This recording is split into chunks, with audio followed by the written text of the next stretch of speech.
হঠাৎ করে রাতে 9টার দিকে বরমশাই এসে বলল সে নাকি রাতে গোলা রুটি খাবে। এখন গোলা রুটি করবো, তো ঘরে আটা বা ময়দা সবটাই শেষ হয়ে গেছে।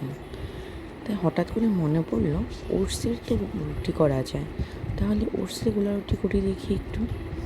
যেই কথা সেই কাজ, মিক্সিতে ওটসটাকে দিয়ে ভালো করে গুঁড়ো করে নিলাম।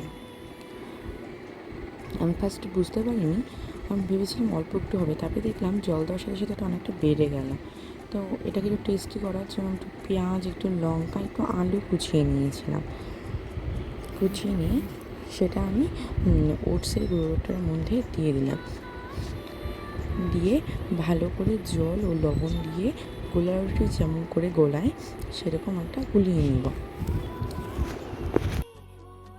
ফার্স্ট টাইম করছিলাম, বুঝতেই পারছিলাম না যে খেতে কেমন হবে আর আমি আদৌ করতে পারবো কি না।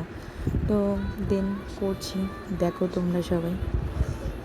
ভিডিওটি ভালো লাগলে তোমরাও বানিয়ে খেতে পারো। তো আমি এটাকে গুলিয়ে আধা ঘন্টার জন্য রেস্টে রেখে দিয়েছিলাম। আধা ঘন্টা বাদে আমি যখন করতে এলাম তখন দেখলাম এটার জলটা সবটা শুষে নিয়েছে, নিয়ে একদম শক্ত হয়ে গেছে। এই দেখুন পুরো শক্ত হয়ে গেছে। তাই এটাতে আমি আরেকটু জল অ্যাড করলাম, ওটা অ্যাড করে আমি এটাকে ভালো করে গুলিয়ে নিলাম। অপর দিকে আমার কড়াই গরমে বসানো হয়ে গেছে।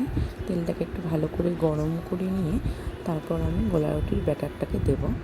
তো এটা দেওয়ার সাথে সাথে দেখছিলাম নর্মাল গোলা রুটি যেমন আমরা করি সুন্দর ছড়িয়ে যায় আর কি, তো ওইটা এরকম হচ্ছিল না, এক জায়গায় আটকে যাচ্ছিল।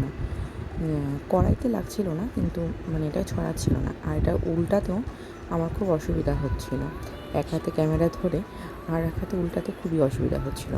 তাই আমি ক্যামেরাটাকে বন্ধ করে দিয়ে উল্টিয়ে পরে আবার ভিডিও করেছি। তো এইভাবেই আমি আমার রুটিগুলোকে করেছি, গোলা রুটিগুলোকে করেছি।